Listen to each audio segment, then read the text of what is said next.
الحمد لله نحمده ونستعينه ونستغفره ونؤمن به ونتوكل عليه ونعوذ بالله من شرور أنفسنا ومن سيئات أعمالنا من يهده الله فلا مضل له ومن يضلله فلا هادي له ونشهد أن لا إله إلا الله وحده لا شريك له ونشهد أن سيدنا محمدا عبده ورسوله صلى الله تعالى عليه وعلى آله وصحبه وبارك وسلم تسليما كثيرا أما بعد فأعوذ بالله من الشيطان الرجيم بسم الله الرحمن الرحيم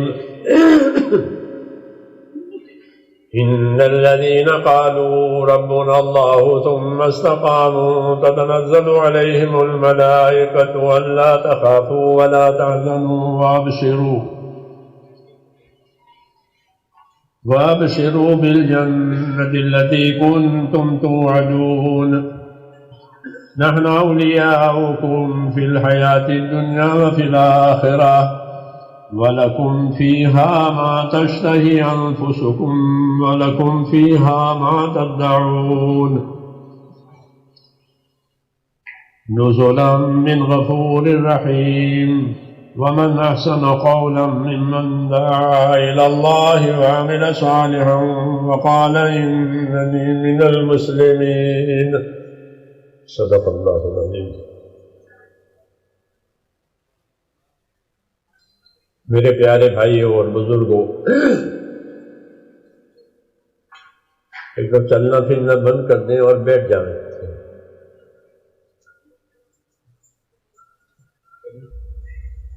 ماشاء اللہ، جیسے میں نے پہلے بھی عرض کیا تھا، اللہ تعالیٰ نے آپ حضرات کو اس کام کے لیے آگے کر دیا ہے۔ ہاں، اس کو سوچتے رہنا چاہیے کہ اللہ نے کرم فرمایا ہے، فضل فرمایا ہے، اور اپنی طرف سے نوازنے میں شروعات کی ہے۔ آپ نے مانگا نہیں ہے، اللہ سے مانگا نہیں ہے، ورنہ مانگنے کا اہتمام کیا ہے، لیکن اللہ تعالیٰ برابر چلا رہے ہیں، آپ کو آگے بڑھا رہے ہیں، آپ سے کام لے رہے ہیں، لوگ آپ کی بات قبول کر رہے ہیں، تو یہ خالص اللہ کا احسان ہے۔ آپ کا اور کسی کا کوئی کمال نہیں ہے، یہ خالص اللہ کا فضل ہے بس۔ جیسے میں نے کہا، اللہ کی عادت ہے کہ بندوں کو نوازنے میں، بندوں کو دینے میں اپنی طرف سے ہی شروعات کر دیتے ہیں اور اس کو ترقی دیتے ہیں، آگے بڑھاتے ہیں، رکاوٹیں دور کرتے ہیں، توفیق دیتے ہیں کام کرنے کی۔ اس لیے ان احسانوں کو سوچتے رہنا چاہیے تاکہ ناقدری نہ ہو، کیونکہ ناقدری بہت خطرناک ہے۔ ناقدری ہوئی، پھر ناراض ہوئے تو ہٹا دیں گے اور دوسروں کو لاؤیں گے۔ اللہ کی فوج میں کمی نہیں ہے۔ وَمَا يَعْلَمُ جُنُودَ رَبِّكَ إِلَّا هُوَ، کہ اللہ کی فوج کیا کمی نہیں ہے؟ کسی کو بھی لاویں، کسی کو اللہ کا نام ہے الخافض الرافع، 99 ناموں میں سے 2 نام ہیں، الخافض الرافع، نیچا کر دینے والا، اونچا کر دینے والا۔ ہاں، اللہ نیچا کر دیا، وزندار بنا دیا، ابرودار بنا دیا، عزت دار بنا دیا، آدمی بھاری بھرکم شخصیت اس کی ہو گئی۔ یہ بھی کرتے ہیں، اور ہلکا کر دینے کوئی پوچھتا بھی نہیں۔ الخافض الرافع، کیا ہلکا کرنے والا، بھاری کرنے والا، یہ اللہ کی شان ہے، اور اللہ کے نام جو ہیں سارے کام کے لیے ہیں، نام کا خدا نہیں ہے۔ جیسے باطل معبود جتنے ہوتے ہیں وہ نام کے ہی ہوتے ہیں، ان ہی الا اسماء سمیتموها انتم وآباؤکم، کوئی خدا نہیں ہے۔ جتنے خدا بنا رہا کیسے بناوٹی نام کے نام ہے۔ ہمارا پروردگار کہ ہمارا پروردگار نام والا بھی ہے، کام والا بھی ہے، اس کی شان صفت ہے، اس کے حساب سے بندوں سے معاملہ کرتے ہیں، اس کی صفتیں ظاہر ہوتی ہیں۔ اس لیے اونچا بھی کر دیں گے، نیچا بھی کر دیں گے، ذلیل بھی کر دیں گے، عزت بھی دے دیں گے۔ یہ اللہ کی شان ہے، اس لیے اس کے احسانات کو یاد رکھنا چاہیے اور اپنے بارے میں خوف رکھنا چاہیے۔ اس لیے اللہ تعالیٰ سے معاملہ رکھنا ہے، ڈر کا بھی اور امید کا بھی، کہ اللہ سے ڈریں اور اللہ کی رحمت کے امیدوار بھی رہیں، کیونکہ رحمت کو اللہ نے پھیلا رکھا ہے تمام مخلوق پر۔ ان رحمتی وسعت کل شیء، رحمت پھیلا رکھی ہے، تو رحمت کے امیدوار رہیں۔ رحمت کی امید میں کیا کرنا ہے؟ کہ رحمت کی امید میں اپنی ذمہ داریوں کو پورا کرنا ہے، یہ رحمت کی امید کا مطلب ہے۔ رحمت کی امید میں نہیں کہ گناہوں کی ہمت کرے کہ اللہ رحم کرنے والا ہے، یہ نہیں ہے، بلکہ رحمت کی امید میں اللہ کی اطاعت کرے کہ اللہ کی رحمتیں اللہ کی اطاعت سے ملے گی۔ اطیعوا اللہ واطیعوا الرسول لعلکم ترحمون، تبلیغی بیانات یہ فرمایا آفیشل آن کہ اطاعت کرو اللہ کی، اس کے رسول کی، تاکہ تم پر رحم ہو جائے۔ تو رحمت کی امید میں اطاعت کی جاتی ہے، رحمت کی امید میں گناہ نہیں کیے جاتے، رحمت کی امید میں اپنی ذمہ داری پوری کی جاتی ہے۔ دنیا میں اللہ تعالیٰ نے آدمی کو ذمہ دار بنایا ہے، اس سے بہت سے سوالات ہوں گے، بہت سوالات ہوں گے، قبر میں ہوں گے، پھر حشر میں ہوں گے، پھر سوالات ہوں گے۔ وہ ذمہ دار تھا، ذمہ دار تھا، تو ذمہ دار سے سوالات ہوتے ہیں کہ تم نے کیا کیا، کیا نہیں کیا۔ اس لیے رحمت کی امید میں کام کرنا ہے کہ اللہ تعالیٰ رحم کریں گے، مدد کریں گے، آسان کریں گے، کیونکہ آدمی کا نفس گھبراتا ہے، حق پر عمل کرنے سے نفس گھبراتا ہے، دنیا کے کاموں سے نہیں گھبراتا، چاہے جتنا قرضہ دنیا کے لیے لے لے گا آدمی، ہاں وہ نہیں گھبرائے گا۔ وہ دین کا نام آوے تو دین آوے تو گھبرا گا، نفس گھبراتا ہے، شیطان ڈراتا ہے، شیطان آدمی کو دین کے کاموں میں ڈراتا ہے کہ تمہارا یہ ہو جائے گا، یہ ہو جائے گا، حدیثوں میں ہے۔ دنیا کے کاموں میں نہیں ڈراتا، کسی چوری کرنے والے کو، جوا کھیلنے والے کو نہیں ڈراتا کہ میاں کیا ہو جائے گا، ذلیل ہوگا، لوگ ماریں گے، ہار جائے گا، بچے بھوکے مریں گے، یہ تو کھیل ہے، اب کی مرتبہ ہار گئے، اگلی مرتبہ جیت جائیں گے، کیا بات ہے؟ تو کھیلتا ہے، کیوں کہ وہ اسے ڈراتا نہیں، دین میں یہ ڈراوے گا۔ اس لیے اللہ تعالیٰ نے دونوں باتیں رکھی ہیں کہ ہماری رحمت کو امیدوار رہو، اور ڈرا شیطان کے ڈرانے سے کوئی نہ ڈرے۔ شیطان سے یوں کہے کہ قل لن یصیبنا الا ما کتب اللہ لنا، کہ ہم کو وہ چیز پہنچے گی جو میرے اللہ نے لکھی ہے وہ ہوگی، تو مجھے کیوں ڈرا رہا ہے؟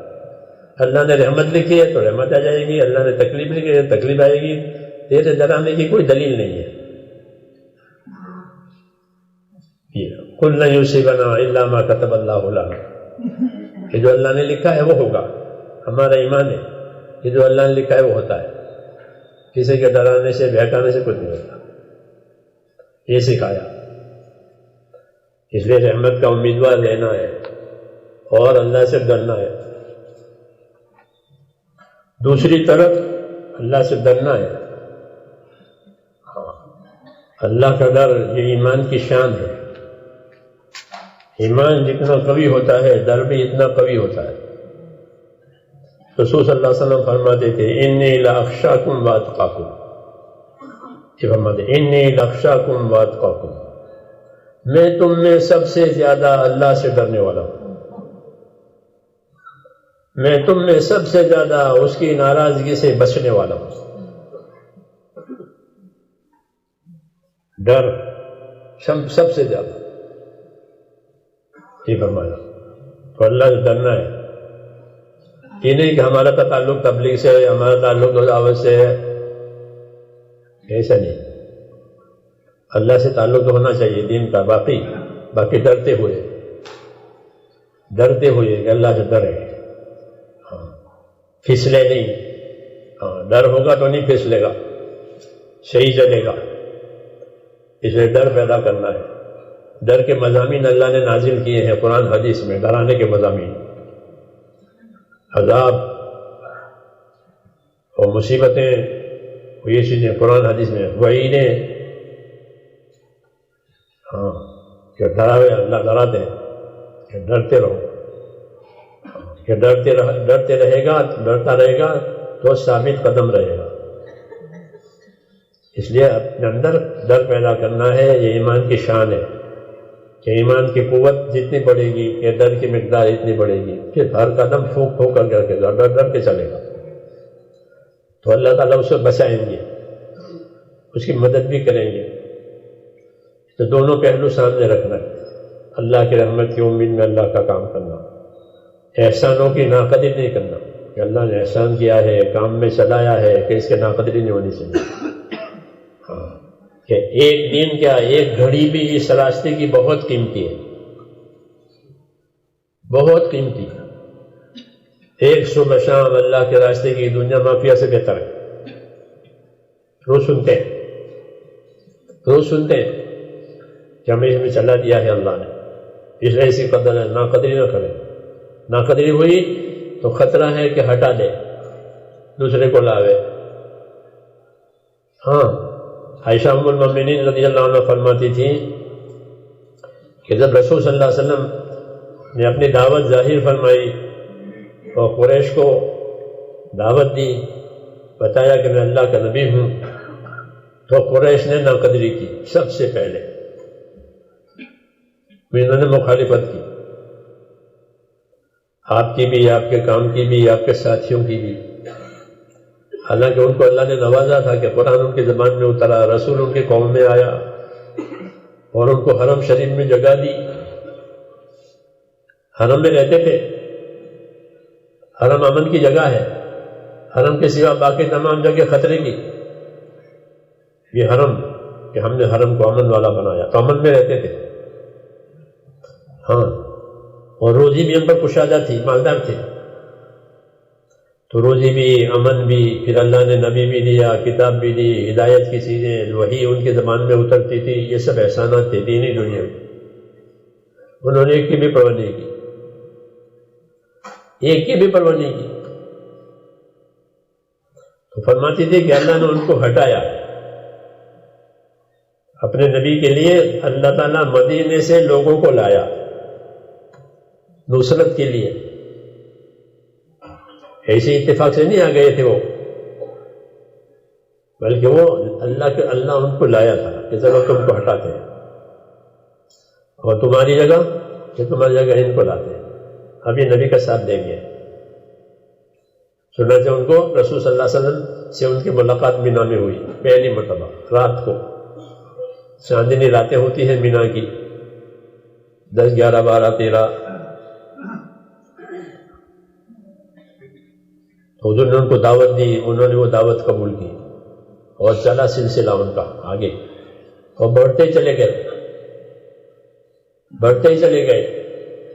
اور اللہ تعالیٰ نے ان کو خوب بڑھایا اور ان سے خوب کام کیا. ان کو ہٹا دیا، ان کی جگہ ہی نہیں رکھی حرم میں. آخر میں ان کے لیے حرم بھی بند کر دیا کہ کوئی مشرک یہاں نہ آوے، کوئی مشرک خانہ کعبہ کا طواف ننگا نہ کرے، کوئی یہاں نہ آوے. بس ہٹایا ان کو. یہ اللہ کی صفت الخافض الرافع، کسی کو اونچا کرے کسی کو نیچا کرے. اس لیے جو اللہ کے دین کا کام کرے وہ اللہ سے ڈر کر کرے، تاکہ اس کا قدم قائم رہے دین پر۔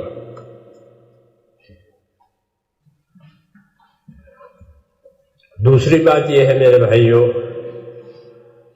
کہ دین کے کام میں ترقی کے اسباب اختیار کرنے چاہیے۔ جیسے دنیا کے امور میں لوگ اپنی ترقی پسند کرتے ہیں، ترقی کے اسباب اختیار کرتے ہیں۔ کوئی تاجر یہ نہیں چاہتا کہ اس کی تجارت گرے، بلکہ ہر تاجر اس فکر میں رہتا ہے کہ اس کی تجارت کا معیار اونچا ہو جائے۔ سرکار کا ملازم جو ہوتا ہے وہ بھی چاہتا ہے کہ اس کی ملازمت اونچی ہو جائے۔ اس طرح ہر ہنر والا اپنے ہنر میں، اپنے کمال میں ترقی کے لیے فکر مند ہوتا ہے۔ ایسے ہی ہم اپنے دین کے کام میں، کہ دین کے کام کو بھی ترقی ملے اور ہم کو بھی ترقی ملے، یہ دونوں پہلو ضروری ہے کہ دین کے کام کو ترقی ملے، دین کے کام کے اللہ راستہ کھولے۔ ماحول نے راستے بند کر رکھے ہیں دین کے، یہ ہوتا ہے دنیا میں کہ اس کی راہیں بند ہو جاتی ہیں، پھر اللہ تعالیٰ اپنی بات چلاتے ہیں، حق کو لاتے ہیں، حق والوں کو کھڑا کرتے ہیں، وہ محنت کرتے ہیں اور راستے بنتے ہیں۔ جیسے اندھیرا چھا جاتا ہے اور اللہ روشنی لاتے ہیں، سورج نکلتا ہے، پو پھٹتا ہے، روشنی ہو جاتی ہے، ایسے ہی یہ تو دین کے کام کو ترقی ملے، اس کے اسباب اختیار کرنے چاہیے۔ سب سے بڑا سبب جو ہے وہ اللہ سے دعا مانگنا ہے، سب سے بڑا سبب۔ لوگ اپنی ضرورتوں کے لیے دعا مانگتے ہیں، اپنی پریشانیوں کے لیے دعا مانگتے ہیں، کہ جیسے لوگ اپنی پریشانیوں کی وجہ سے دعا مانگتے ہیں، ضرورتوں کی وجہ سے دعا مانگتے ہیں، ہم دین کے کام کے لیے اللہ سے دعا مانگیں کہ اللہ تعالیٰ اس کام کی راہیں کھولے، لوگوں کے دل کھول دے۔ اللہ کے لیے کوئی مشکل نہیں ہے۔ اللہ کی قدرت دشمنوں کے دلوں میں سے دشمنی نکال لیتی ہے اور توبہ ڈالتی ہے۔ تو دشمن توبہ لے کر کے آتا ہے، دشمن تھا توبہ لے کر آیا، حضور صلی اللہ علیہ وسلم آتے تھے کہ ہم نے آپ کے ساتھ دشمنی کی ہے، ہمارے گناہ ہیں، اللہ سے معافی چاہتے ہیں، آپ ہماری معافی ہو جاوے۔ تو یہ کس نے کیا ہے؟ کہ اللہ نے کیا، ورنہ یہ دشمن تھا۔ تو دشمنی کھینچے، یہ کہتے ہیں اللہ وَيُذْهِبْ غَيْظَ قُلُوبِهِمْ وَيَتُوبُ اللَّهُ عَلَى مَن يَشَاءُ، کہ اللہ یہ کریں گے کہ ان کی دلوں کی دشمنی کھینچ لیں گے اور ان میں توبہ ڈالیں گے۔ تو توبہ لے کر آیا کہ میں اب آپ کا ہوں، آپ کے دین کا ہوں، میں بس میرے گناہ تھے اسے معاف کروا دیجیے۔ تو حضور ان کو بشارت دیتے تھے کہ ہاں تمہارے ایمان لانے سے تمہارے گناہ معاف ہو جاتے ہیں، تمہاری ہجرت کرنے سے تمہارے گناہ معاف ہو جاتے ہیں، تمہارے حج کرنے سے تمہارے گناہ معاف ہو جاتے ہیں۔ اسے تسلی دے رہے ہیں، کیوں کہ اس کے دل میں اللہ نے توبہ ڈال دی ہے۔ تو یہ کریں گے اللہ، ورنہ یہ کون کر سکتا ہے کہ دلوں میں سے دشمنی کھینچ لے اور اسی میں توبہ ڈالے اور وہ معافی لے کر آوے اور عمل کرنے کے لیے تیار ہو جاوے۔ اس لیے ترقی کا پہلا ذریعہ یہ ہوتا ہے۔ مولانا محمد یوسف صاحب رحمۃ اللہ علیہ جو جماعتیں بیرون میں کام کرتی تھی باہر ملکوں میں، ان کو خطوط لکھتے تھے، ان کے خطوط بھی آتے تھے۔ اب کئی وسائل ہو گئے تو وہ خطوط کا سلسلہ ختم ہو گیا، جی ہاں، ہلو کر گئے، وہ بات بگڑ گئی، ورنہ وہ خطوط دستاویز ہوتے تھے ان کے۔ وہ خطوط کیا ہوتے تھے؟ دستاویز، کہ آئندہ اس سے رہبری ملتی تھی۔ جماعتوں کے بھی خطوط آتے تھے کہ یہ ہوا، یہ کیا، یہ کیا، یہ کیا۔ بعض دفعہ جماعت پریشان ہوتی ہے، وہ پریشانی کے خطوط آتے تھے کہ حضرت یہ پریشانی ہو رہی ہے، یہ پریشانی ہو رہی ہے، یہ کام ہو رہا ہے۔ تو ان کے بعض خطوط ان کے چھپے ہوئے بھی ہیں، تو خطوط میں یہ لکھ دیتے جماعتوں کو کہ دن میں ٹھوکریں کھاؤ اور رات کو آنسو بہاؤ۔ کہ دن میں کہ دن میں ٹھوکریں کھاؤ. ٹھوکر کھانے کا کیا مطلب ہے؟ کہ ہر جگہ کام کرو، کام ہے وہاں بھی، نہیں ہے وہاں بھی، کیونکہ جہاں کام نہیں ہے، فضا نہیں ہے، کوئی پوچھتا نہیں ہے تو ٹھوکریں کھانی پڑتی ہے. راستہ مطلب آدمی کو راستہ نہیں معلوم ہوتا تو آدمی ٹھوکر کھاتا ہے. مطلب ہے کہ اجنبی ماحول میں جہاں ماحول نہیں ہے وہاں بھی کام کرو اور خوب اپنے آپ کو تھپاؤ کھپاؤ، اور پھر راتوں میں اٹھ کر اللہ کے سامنے آنسو بہو. کہ راتوں کی دعائیں اور راتوں کا رونا کہ یہ کام کرے گا. مومن کو دعا کی طاقت دی گئی ہے اللہ کی طرف سے. دعا جو ہے اللہ کی طاقت ہے. مومن یہ کہتا ہے کہ اللہ میری طاقت تو ختم ہو گئی، آپ اپنی طاقت سے اس کام کو کر دیجئے. اس کو دعا کہتے ہیں. میرے بس کا نہیں رہا، میری طاقت ختم ہے، آپ اس کو کر دیجئے. تو پھر اللہ تعالیٰ اس کی دعا پر اپنی قدرت ظاہر کرتے ہیں. اس لیے نبیوں کی دعائیں قرآن کریم میں ذکر کی ہے کہ نبی نے دعا مانگی کہ اللہ یہ کر دے تو اللہ نے کر دیا. کوئی بننے والی چیز ناممکن سی تھی، مشکل تھی، اور دعا ہوئی کہ دعا قبول ہو گئی. تو دعا کے قبول کے بہت سے واقعات قرآن کریم میں ہیں کہ جو چیز بن نہیں سکتی تھی لیکن دعا مانگی تو ہو گئی. تو ایک عمل ہماری ترقی کا دعا بھی ہے. کچھ اللہ تعالیٰ کی ایسی ترتیب ہے کہ جب اللہ تعالیٰ کسی کام میں کسی کی مدد کرنے کا ارادہ کرتے ہیں تو اس کو عاجزی کرنے کی، آہوزاری کرنے کی توفیق دیتے ہیں. یہ کچھ ایسی اللہ کی ترتیب ہے کہ اب اس کی مدد کرنی ہے تو اسے توفیق کیا ہوتی ہے کہ وہ اللہ کے سامنے عاجزی کرتا ہے، روتا ہے، گڑ گڑاتا ہے، بل بلاتا ہے، اے میرے اللہ، اے میرے اللہ. کہ یہ توفیق ہوئی ہے کہ یہ توفیق اس بات کی علامت ہے کہ اب مدد ہونے والی ہے. یہ کوئی ایسا نظام ہے اللہ تعالیٰ کا. چون خدا خواہد کے ماں یاری کونت، میل مارا جانی بیزاری کونت. ایک بزرگ ہے جب اللہ کی مرضی ہوتی ہے ہماری مدد کرنے کی تو ہم کو آہوزاری کرنے کی ہدایت ہو جاتی ہے اوپر سے. ابھی اللہ کے سامنے آہوزاری کرتا ہے، روتا ہے اور عاجزی کرتا ہے کہ اب کھلنے والا ہے دروازہ. اس لیے اپنے اوپر دعا کا دروازہ کھلوانا چاہیے. جس پر دعا کا دروازہ کھلے گا اس پر قبولیت کا دروازہ کھلے گا. اس لیے دعا میں جی نہ لگے تو بھی دعا مانگے. علماء نے لکھا ہے، بزرگوں نے لکھا ہے کہ دعا میں جی نہیں لگتا کہ تب بھی دعا مانگو، پھر جی لگ جائے گا اور راستہ کھلے گا. اس لیے ایک ذریعہ جو ہے میرے دوستو ترقی کا وہ اللہ سے مانگنا بھی ہے. تو ہماری ترقی کا ایک ذریعہ اللہ نے دعا کو ٹھہرایا ہے. یہ دعائیں مانگیں گے اور اللہ تعالیٰ کے فیصلے آئیں گے. دعاؤں میں اپنے استغفار اور توبہ کو بھی شامل کرنا ہے کہ اللہ سے اپنے گناہوں کی معافی مانگتے ہوئے دعا مانگے، کیونکہ گناہ رکاوٹ بنتے ہیں. جب پہلے سے معافی مانگی ہے اور استغفار اور توبہ کیا ہے اب دعا آگے جائے گی. اور دعا کو ٹرائی اور تجربے کے طور پر نہ مانگے. لوگ دعا کو ٹرائی کرتے ہیں دعا سے کہ ہوتے نہیں ہوتا. تو دعا ٹرائی کرنے کی چیز نہیں ہے، تجربہ کرنے کی چیز نہیں ہے، بلکہ حدیثوں میں حکم دیا گیا ہے کہ دعا یقین کے ساتھ مانگو. ٹرائی کرنے کی ضرورت نہیں ہے، تجربہ کرنے کی ضرورت نہیں ہے. کیوں کہ دعا کرنے کا حکم بھی دیا ہے اور قبول کرنے کا وعدہ بھی کیا ہے. اب کیا تجربہ کرے گا؟ دونوں باتیں ہیں. اللہ نے حکم دیا ہے مجھ سے دعا مانگو، میں قبول کروں گا. ادعونی استجب لکم، مجھ سے دعا مانگو، مجھے پکارو، میں جواب دوں گا.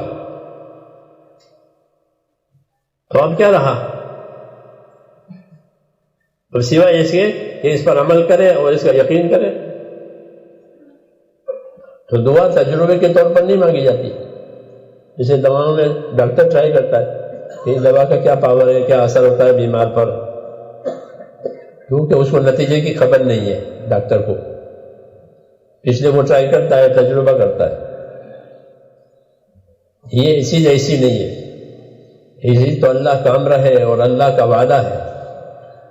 ہاں، اس لیے دعا کو کوئی کبھی نہ چھوڑے، کبھی دیر سے قبولیت آتی ہے، کبھی جلدی قبولیت آتی ہے، کیونکہ یہ اللہ کی حکمت ہے، ہم نہیں جانتے۔ اللہ اپنی قدرت سے بھی کرتا ہے، حکمت سے بھی کرتا ہے، دونوں باتیں۔ اللہ حکیم ہے، حکمت والا ہے، قدرت والا ہے، اس لیے دعا کو تجربے اور ٹرائی کے طور پر نہیں مانگنی ہے، بلکہ یقین کے ساتھ مانگنی ہے کہ اللہ اسے قبول کرے گا، اور جیسا یقین ہوگا ویسا معاملہ بھی ہوگا۔ ایک بات تو یہ ہو گئی۔ دوسری چیز ترقی کے لیے وہ ہماری استقامت ہے اپنے عمل پر۔ ہاں، استقامت کہ اپنے عمل کے پابند ہو جانا، یہ ترقی کا ایک بڑا ذریعہ ہے۔ جس طرح دعا ذریعہ ہے، یہ بھی کہ اپنی استقامت کو دعا کے ساتھ، دعا کو استقامت کے ساتھ ملائیں، کہ دعا بھی مانگیں اور پابندی کے ساتھ عمل ہو، استقامت اسے کہتے ہیں۔ ہاں، اللہ نے استقامت کا حکم نبی کو بھی دیا ہے، امت کو بھی دیا ہے، اور نبیوں سے بھی استقامت کا مطالبہ ہوتا تھا کہ استقامت کے ساتھ رہو، پابند، جس عمل کو شروع کیا اس کے پابند ہو گئے۔ برس ہاں برس گزر گئے، اسے وہ چھوٹا نہیں، اور کبھی چھوٹ گیا تو اس کا تدارک کر لیا، اس کا بدل کر لیا، تاکہ یہ سلسلہ عمل کا جاری رہے۔ تو دین کے کاموں میں میرے بھائیوں، ترقی کا بڑا ذریعہ جو ہے وہ ہماری استقامت ہے۔ ہم اپنے آپ کو عمل کا پابند کریں۔ عمل کی پابندی اس لیے ضروری ہے کہ دنیا میں حالات آتے ہیں آدمی پر، صبح ہوتی ہے، شام ہوتی ہے، لیکن حالات آتے ہیں، حالات آتے ہیں، کبھی اچھے حالات آ گئے، کبھی ناگوار حالات آ گئے، کبھی بیمار ہو گیا، تندرست ہو گیا، غریب ہو گیا، مالدار ہو گیا، حالات آتے ہیں۔ حالات کے بغیر زندگی نہیں ہے۔ جیسے میں نے کل کہا تھا نا، بچپن آیا، پھر جوانی آئی، پھر بڑھاپا آیا، حالات لاتے ہیں زندگیوں پر اللہ تعالیٰ، تو آدمی پر بھی حالات آتے ہیں۔ تو ایک تو یہ ہے کہ جیسا حال ہے ویسا عمل کرے، یہ صحیح نہیں ہے۔ جیسا حکم ہے ویسا عمل کرے، یہ استقامت ہے۔ سمجھ میں نہیں بات؟ ہاں، یہ جی نہیں چاہتا ہے تو نہیں کیا، کیونکہ میں جی نہیں چاہ رہا، کہ یہ غلط بات، یہ غلط بات ہے کہ جی چاہنے پر چلے، یہ حالت کے حساب سے چلے، کہ ایسا نہیں ہے، بلکہ حکم کے حساب سے چلے۔ زندگی حکموں والی ہے، ہم کو حکم کا پابند کیا ہے اللہ نے۔ محنت اس لیے کرنی ہے کہ حکموں پر قائم رہنے کی طاقت پیدا ہو، استعداد پیدا ہو۔ جیسے صبح میں مولانا بتاتے ہیں، استعداد پیدا ہوتی ہے، کام کی طاقت پیدا ہوتی ہے۔ آدمی ورزش کرتا ہے تو بدن میں طاقت آتی ہے، طاقتور دوائیں کھاتا ہے تو بدن میں طاقت آتی ہے۔ اسباب ہے، یہ بھی اسباب ہے۔ دین کی محنت کہ اس سے استعداد پیدا ہوگی، اور استعداد کی وجہ سے یہ قائم رہے گا عمل پر۔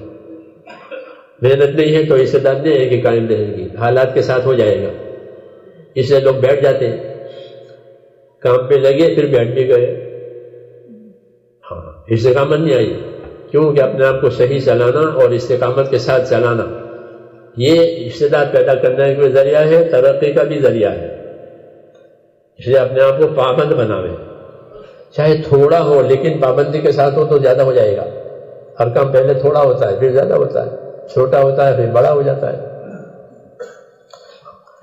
تو ایک ترقی کا ذریعہ استقامت کا، اللہ نے رسول صلی اللہ علیہ وسلم کو استقامت کا حکم دیا ہے، فاستقم کما امرت ومن تاب معک۔ اے نبی، آپ استقامت کے ساتھ رہیں۔ آپ صلی اللہ علیہ وسلم تو استقامت کے پہاڑ تھے۔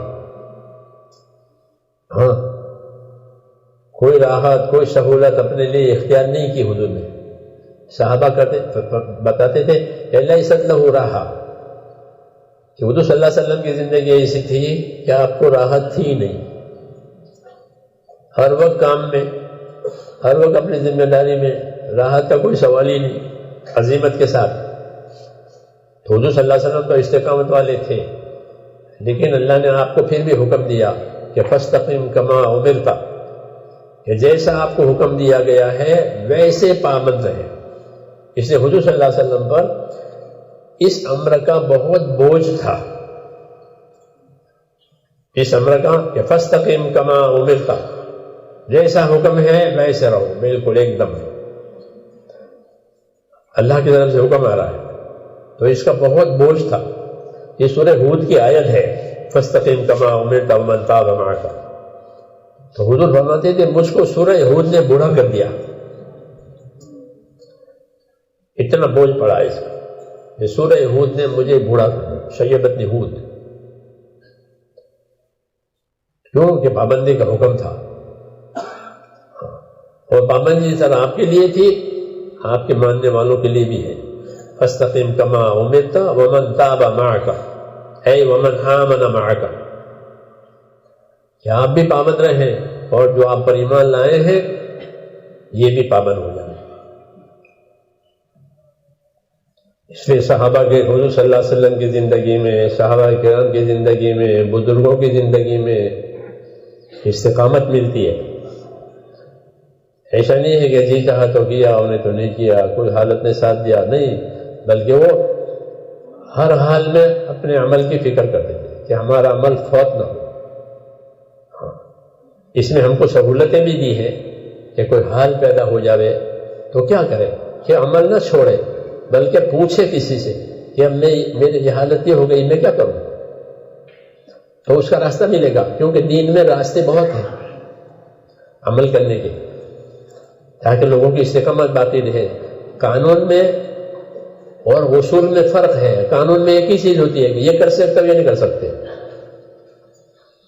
اور دین میں کہ دین میں بہت سی شیکیں نکلتی ہیں، جیسے مثلا ایک آدمی وضو نہیں کر سکتا تو کیا کرے کہ تیمم کرے، دوسرا حکم، یا کوئی ایک بدن کا حصہ دھو نہیں سکتا کہ اس پر مسح کر لے، اور مسح بھی نقصان دیتا ہو، ایک جگہ چھوڑ دے،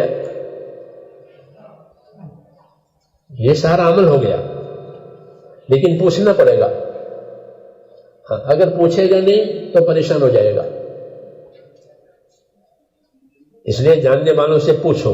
حضور صلی اللہ علیہ وسلم ہدایت دیتے تھے کہ پریشان ہونے کی ضرورت نہیں ہے، جاننے والوں سے پوچھو، جو جس لائن کے جاننے والے ہوں وہ جاننے والوں سے پوچھو۔ انما شفاء العی السؤال، حدیث شریف میں، کہ آدمی حیران ہو جاوے، پریشان ہو جاوے، خرما اس کا علاج پوچھ کے چلنا ہے، کہ پوچھ کے چلو تو استقامت آسان ہو جائے گی اور عمل کی شکل بھی نکلے گی۔ تو پوچھے، حیران نہ رہے اور مشکلات میں نہ پڑے، تو ملے گا کہ اپنے آپ کو پابند کرنا ہے، کوئی بات پیش آ جاوے کہ پوچھ کے چلو، جس لائن کے چیزوں اسی لائن کے آدمیوں سے پوچھو، کا راستہ ملے گا، اس سے عمل آسان ہوگا اور استقامت باقی رہے گی۔ اس لیے بزرگان دین جتنے بھی گزرے ہیں اپنے آپ کو پابند کرتے چلے کہ برس ہاں برس کوئی عمل چھوٹا نہیں ہے۔ آج بھی ایسے لوگ ہیں، ہمارے ایک ساتھی اب تو بوڑھا ہو گیا، کہہ رہا مجھ سے کہ 30 برس ہو گئے، کبھی 3 دن فوت نہیں ہوئے، 30 سال ہو گئے، ہاں سرکاری ملازمت ہے، فارغ نہیں ہے، کہ اس میں سے کہ 30 سال ہو گئے، کبھی ہمارے 3 دن فوت نہیں ہوئے، 12 برس ہوئے، کبھی ہمارا گز فوت نہیں ہوا۔ ایسے لوگ واقعات بنتے ہیں ان کی زندگی کے، تاریخ بنتی ہے، جی ہاں، کہ 12 سال ہو گئے کہ کبھی گئے، 40 برس ہو گئے کہ تکبیر اولا فوت نہیں ہوئی، پابندی سے۔ پہلے واقعات تو سنتے تھے، آج کی بھی ہے الحمدللہ۔ سعید بن مسیب تابعین میں سے ہیں، فرماتے تھے کہ 20 برس ہو گئے، کبھی ایسا نہیں ہوا کہ میں اذان سے پہلے مسجد میں نہ آیا ہوں، اور 20 سال ہو گئے، ایسا نہیں ہوا کہ میں نے کسی نمازی کی پیٹھ دیکھی ہو، یعنی کہ امام کے پیچھے امام کی پیٹھ دیکھی ہے اور کسی کی پیٹھ نہیں دیکھی۔ کتنے سال ہو گئے؟ کہ 20 برس ہو گئے۔ ہاں، تو یہ نہیں کہ ان کو کوئی کام نہیں تھا، اتنا کام تھا کہ وہ حدیث کا درس بھی دیتے تھے، اپنی تجارت زیتون کے تیل کی تجارت بھی کرتے تھے اپنی روزی روزگار کے لیے۔ ہاں، تو یہ سب چیزیں تھیں، روزی روزگار بھی ہے، دین کی خدمت بھی ہے، عبادت بھی ہے، ان سب کو جمع کیا۔ اور برکت ہوتی ہے استقامت سے۔ جب آدمی استقامت کے ساتھ چلے گا تو اس کے اوقات میں برکت ہوگی۔ ہاں، جس عمل کی پابندی ہوئی وہ برکت لاوے گا، جس عمل کی پابندی ہوئی وہ برکت لاوے گا، پھر راستہ کھلے گا۔ ٹوٹ پھوٹ نہ ہو۔ رسول صلی اللہ علیہ وسلم رات کو اپنی عبادت کرتے تھے، کسی عذر کی وجہ سے نہیں اٹھنا ہوا، بیمار ہو گئے، کیا ہوا، تو دن میں زوال سے پہلے 12 رکعت نفل پڑھ لیتے تھے، اس کا بدل۔ جیسے آپ آداب میں پڑھتے ہیں کہ کوئی بسم اللہ پڑھنا بھول جائے کھانے سے پہلے تو کیا کرے، تو اس کا بدل ہے کہ بسم اللہ اول و آخر پڑھے جب یاد آوے۔ جب عمل کا بدل ہوتا ہے، یہ چھوٹ گیا ہے کہ اس کا بدل لے لو، تاکہ تمہاری استقامت قائم رہے۔ تو یہ جب رات کا قیام نہیں ہو سکا تو دن میں 12 رکعت زوال سے پہلے نفل پڑھ لیتے تھے، امت کو استقامت سمجھانے کے لیے کہ تمہارے عمل میں کمی نہ آئے۔ ایک عمل دن کو نہیں ہوا کہ رات کو ہو جائے گا، رات کو نہیں ہوا دن میں ہو جائے گا۔ رات دن ایک دوسرے کے بدل ہوتے ہیں عمل کرنے کے لیے۔ استقامت سے روکنے کے لیے شیطان کے پاس ایک حربہ ہے، اس کو تسویف کہتے ہیں عربی میں۔ تسویف کا معنی ہے کہ سوف نفعل سوف نفعل، بعد میں کریں گے، ابھی کیا جلدی ہے، کل کر لیں گے، پرسوں کر لیں گے، آئندہ کر لیں گے۔ یہ تسویف کہلاتی ہے کہ عمل کو اپنے وقت سے ہٹا دینا۔ یہ شیطانی ایک حرکت ہوتی ہے کہ آدمی عمل کے لیے تیار ہوتا ہے اور عمل کا تقاضا بھی ہوتا ہے، پھر ہی ذہن میں آتا ہے ابھی کیا جلدی ہے، کل کریں گے، پرسوں کریں گے، آئندہ سال کریں گے۔ یہ تسویف، اس سے آدمی پیچھے ہو جاتا ہے۔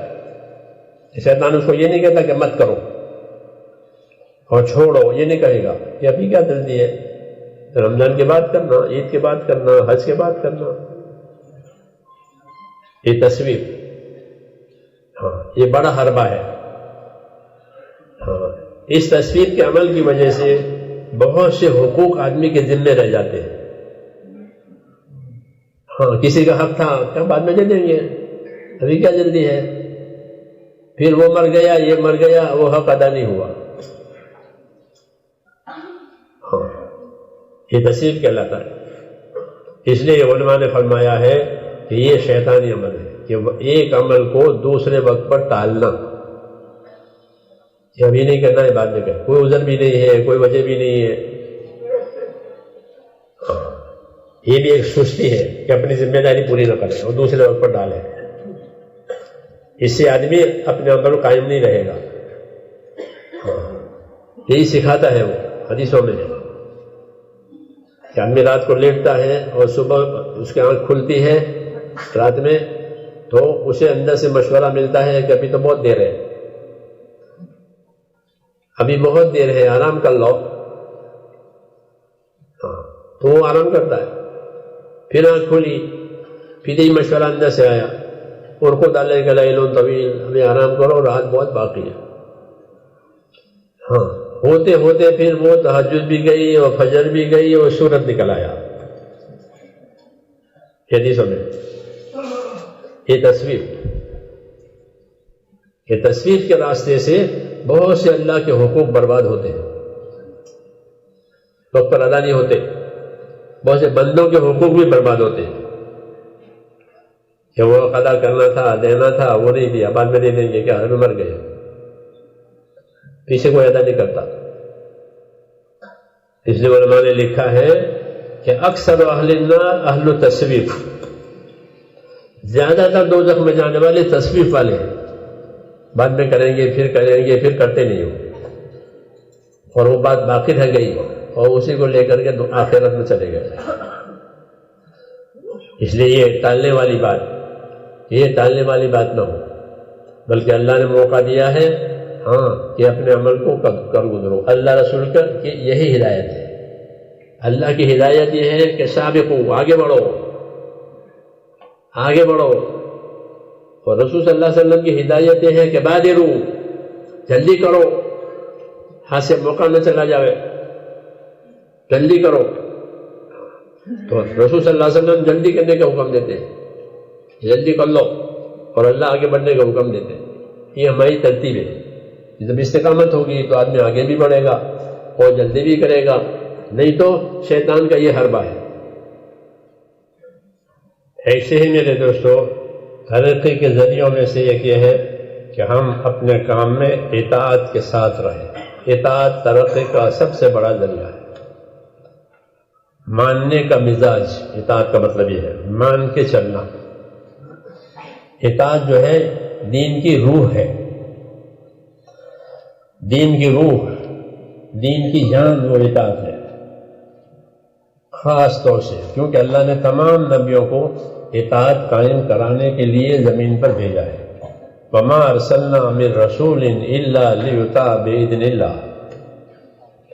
رسولوں کی بعثت اور رسولوں کی دنیا میں آنا، ان کی تعلیم، ان کی دعوت، ان کی تلقین اسی وجہ سے تھی کہ لوگوں میں اللہ کی اطاعت آ جائے. اپنے نفس کی اطاعت نہ کرے، شیطان کی اطاعت نہ کرے، ماحول کے تابع نہ رہے، اللہ کی اطاعت سیکھے. یہ مذہب کی روح ہے. اطاعت کے بغیر مذہب کچھ نہیں، صورت ہے. مسلمان نے اطاعت نہیں ہے تو کیسے ظاہر ہوگی دینی زندگی؟ یہ دینی زندگی کا ظہور یہ اطاعت سے ہوتا ہے. جیسے آدمی میں روح ہوتی ہے تو آنکھیں کام کرتی ہے، کان کام کرتے ہیں، ہاتھ پاؤں کام کرتے ہیں، کہ وہ جاندار ہے، بے جان نہیں ہے. اس طرح دین مسلمان میں اطاعت ہوگی کہ اس کے دینی کاموں کا ظہور ہوگا. اس لیے ہمارا مزاج اطاعت کا بنے. صحابہ رضی اللہ تعالیٰ عنہ کا مزاج اطاعت میں بہت نمایاں تھا، نمایاں، کہ ہر بات میں اطاعت کرنی ہے، جی چاہے نہ چاہے، فقیری ہو، تنگی ہو، مالداری ہو، ہر حال میں. کوئی مجھے پوچھے نہ پوچھے مجھے تو اطاعت سے رہنا. یہ بھی کہتے تھے کہ ہم سے نہیں پوچھا تو ناراض ہو گئے، کہ کوئی مجھے پوچھے نہ پوچھے، مجھے تو اطاعت کے ساتھ رہنا ہے، مجھے اپنا کام کرنا ہے. کوئی مجھے آگے بڑھاوے، کوئی مجھے پیچھے کرے، مجھے تو ہر بار اطاعت کرنی ہے. تو یہ بڑا جوہر ہے کہ ہمارے اندر اطاعت کا مزاج آ جائے. پھر حکم دیکھ کر چلیں گے، اطاعت کے ساتھ چلیں گے، اور اطاعت سے رحمت کے حالات آتے ہیں. اس لیے اپنی زندگی اس کام کے ذریعے سے اطاعت والی بنانی ہے. حکموں کی پابندی، شریعت کی پابندی، اصول کی پابندی، یہ سب اطاعت کہلاتی ہے. اور یہ اطاعت کا تعلق صرف چلوں میں نہیں ہے کہ چلنے میں گئے تو اطاعت کی پھر کبھی سے ہو گئے، نہیں. یہ چلنے میں ہی مزاج بنانا ہے، اللہ کے راستے میں دینی مزاج بنانا ہے. دینی مزاج بنانا ہے، ایمانی مزاج بنانا ہے. کہ ایمانی مزاج کیا ہے؟ کہ ایمانی مزاج اطاعت. شیطانی مزاج کیا؟ یہ نہیں ماننی. شیطان کا یہ مزاج ہے کہ ماننی نہیں ہے. ابا واستکبر، انکار کر دیا، بڑا بن گیا اور اللہ کی بات نہیں مانی. یہ اس کا مزاج ہے. تو مزاج ہوتے ہیں. دین کی محنت ہمیں ایمانی مزاج پر لاوے گی. ایک مزاج ایمانی ہوتا ہے، ایک مزاج حیوانی ہوتا ہے، ایک مزاج شیطانی ہوتا ہے. شیطانی مزاج یہ کرنا بھی نہیں اور کسی کو کرنے دینا بھی نہیں، یہ شیطانی مزاج. حیوانی مزاج یہ ہے کہ اپنی غرض، بس حیوان کو غرض سے تعلق ہے. تو آدمی غرض مند ہو جائے کہ یہ اس کے اندر حیوانیت آئی، اس کو کسی کی پرواہ نہیں، اپنی غرض پوری ہو. اللہ تعالیٰ اس کام کی برکت سے اور دین کی محنت کی برکت سے ان مزاجوں سے ہٹا کر کے دینی مزاج بنائے گا. ایمانی مزاج کہ اللہ کی مانیں گے، اللہ کے رسول کی مانیں گے، اور بڑوں کی بات مانیں گے. یہ اطاعت، مکمل اطاعت زندگی اندر آوے کہ بس پھر کوئی رکھنا نہیں ہے، کوئی نقصان نہیں ہے، بلکہ کام کی بھی ترقی اور ہماری بھی ترقی. کیونکہ جتنی اطاعت اتنی ہدایت، جتنی اطاعت اتنی ہدایت. وَإِن تُطِيعُوهُ تَهْتَدُوا، اگر تم رسول کی اطاعت کرو گے کہ رسول کے راستے پر چل پڑو گے تو جتنی اطاعت ہوگی اتنی ہدایت آئے گی۔ اور ایک چیز ہے ہماری ترقی کا، ہمارے اس کام میں ذریعہ، وہ ہمارا مشورہ ہے کہ مشوروں کا اہتمام، مشوروں سے چلنا، مشورہ کرنا، یہ کام کی حفاظت کا بھی ذریعہ ہے، کام کی ترقی کا بھی ذریعہ ہے۔ مخلصین کا یہی کام ہوتا ہے کہ ان کے کام آپس کے مشوروں سے ہوتے ہیں۔ جب وہ آپس کے مشوروں سے ہوتے ہیں اللہ ان کے لیے خیر جمع کرتے ہیں، ان کے وجود میں خیر آتی ہے۔ حدیث شریف میں ہے اذا کان امراؤکم خیارکم واغنیاؤکم اسخیاؤکم وامرکم شورا بینکم فظہر الارض خیر لکم من بطنہا، کہ جب تمہارے مالدار سخی ہو جاویں اور تمہارے ذمہ دار جو ہیں نیک لوگ ہو جاویں اور تمہارے آپس کے کام آپس کے مشوروں سے ہونے لگے تو تمہارا جینا زمین پر بہتر ہے تمہاری موت سے، تمہاری زندگی قیمتی ہے۔ یہ فرمایا فظہر الارض خیر لکم من بطنہا، کہ زمین پر تمہارا وجود یہ بہتر ہے موت سے۔ کیوں کہ یہ قیمتی چیز ہو گئی، ان میں سخاوت بھی ہے، ان میں ذمہ داری کا احساس بھی ہے، اور آپس کے کاموں کو مشوروں سے طے کرنے کا مزاج ہے۔ اس لیے یہ ترقی کا سب سے بڑا ذریعہ ہے، اور اسی طریقے سے یہ دلوں کے جوڑنے کا بھی ذریعہ ہے اور کام کی شکلوں کے کھلنے کا بھی ذریعہ ہے کہ مشورے کے ذریعے سے کام کی شکلیں کھلیں گی، آسان آسان راستے بنیں گے۔ اس لیے رسول صلی اللہ علیہ وسلم نے اس کو سنت قرار دیا کہ مشورہ آپ کی سنت، کہ آپ صلی اللہ علیہ وسلم، حالانکہ آپ کو کسی کی رائے کی ضرورت نہیں تھی، حضور صلی اللہ علیہ وسلم کو کسی کی رائے کی ضرورت نہیں تھی، دو وجہ سے۔ ایک وجہ تو یہ تھی کہ آپ کو اللہ تعالیٰ نے کامل عقل دی تھی، آپ کی عقل کہ کامل، بہت پہنچی ہوئی عقل یہ آپ کو ملی تھی، جیسے اور آپ کے کمالات تھے ایسے کہ عقل اور فہم کے اعتبار سے پورا کمال آپ کو عطا کیا تھا، کسی کی رائے کی ضرورت نہیں۔ دوسری بات کہ کوئی بات ہوتی تو وہی آ جاتی تھی کہ یوں نہیں کرنا ہے، یوں کرنا ہے، تو وہی بھی ہوتی تھی، آپ کی عقل بھی کامل تھی، کسی کی رائے کی ضرورت نہیں تھی۔ اس کے باوجود اب رائے لیتے تھے، جن کاموں میں حکم نہیں آیا تو رائے پوچھتے تھے، ماذا ترون ماذا ترون، بھائی ساتھیوں کیا رائے ہے آپ لوگوں کی، یہ پوچھتے۔ کیوں کہ ایک سنت جاری کرنی ہے۔ زیادہ تر آپ کے مشورے ابو بکر عمر سے ہوتے تھے، وہ دائیں بائیں تھے وزیر کی طرح سے کہ میرے زمین پر دو وزیر ہیں، ابو بکر اور عمر، اور آسمان میں دو وزیر ہیں، جبریل اور میکائیل، تو اس لیے ان سے مشورہ کرتے تھے۔ تو یہ ہماری ایک عمل ہے ہمارا کہ اپنے آپ کو اطاعتوں کے ساتھ چلانا، اپنے آپ کو مشوروں کو پابند کرنا۔ کوئی مسئلہ پیش آ، حضرت نے حضور صلی اللہ علیہ وسلم نے پوچھا یا رسول اللہ آپ کے بعد بھی مسائل پیش آ سکتے ہیں ہمارے لیے، اور اگر قرآن حدیث میں ہم اس کا کوئی حل نہ پائیں اور وہ مسئلہ پیش آیا تو کیا کریں؟ فرمایا کہ اللہ کے نیک اور عبادت گزار بندوں کو سب کو جمع کرو، ان سے مشورہ کرو۔ ہاں یہ فرمایا کہ اللہ کے نیک عبادت گزار بندوں سے کو جمع کرو، اپنے مشورہ کرو، اور ایک آدمی کی رائے پر ایک آدمی پر دار و مدار مت رکھو، اپنے مشوروں سے ان سے مشورہ کر کے اپنا کام کرو۔ یہ راستے بتائے کہ پوری امت کا کام ہے کہ پوری امت کو جوڑنے کے لیے کہ یہ ہمارا مشورہ ہے۔ ہاں صلاحیت والے رائے دیں گے، ان سے رائے لینی ہے، باقی لوگوں کی دلجوئی کرنی ہے۔ آپ کیا رائے آپ مجھے پوچھا، اس کی دلداری ہو جاتی ہے۔ یہ حضرت فرماتے تھے کہ رائے تو رائے والے دیں گے، باقی لوگوں کی دلداری ہو جاوے، پھر وہ انشاءاللہ وہ بھی رائے دینے والے بنیں گے، ان کی صلاحیتیں بھی آگے کام کریں گی، وہ آگے بڑھیں گے۔ تو یہ بھی ایک طریقہ اس کام کی ترقی کا، بلکہ مشورہ کرنے والا نامراد نہیں ہوتا۔ ما خاب من استشار، یہ جو مشورہ کر کے چلے گا وہ نامراد نہیں ہوگا۔ ایک سنت ہے خصوصاً دینی کاموں میں کہ دینی کاموں میں مشوروں کا اہتمام، تو یہ ہمارے کام کی ترقی کا ذریعہ ہے، اللہ کے نبی کی سنت ہے۔ ہاں اور دلوں کے جوڑ کا بھی ذریعہ ہے، کام کی ترقی کا بھی ذریعہ ہے۔ اور میرے بھائیوں، جس طرح کام کی قدر کرنی ہے اپنے ساتھیوں کی بھی قدر کرنی ہے. ہاں، کیونکہ یہی عوامل ہیں، یہی کارپرزے ہیں اس مشین کے.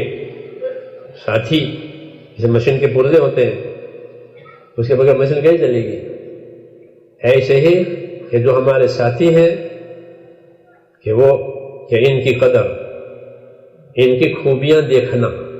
مولانا الیاس صاحب رحمۃ اللہ علیہ فرماتے تھے کہ ہمارا کام تو خوبیوں کا لین دین ہے. ہاں، ایک دوسرے کی خوبی دیکھو.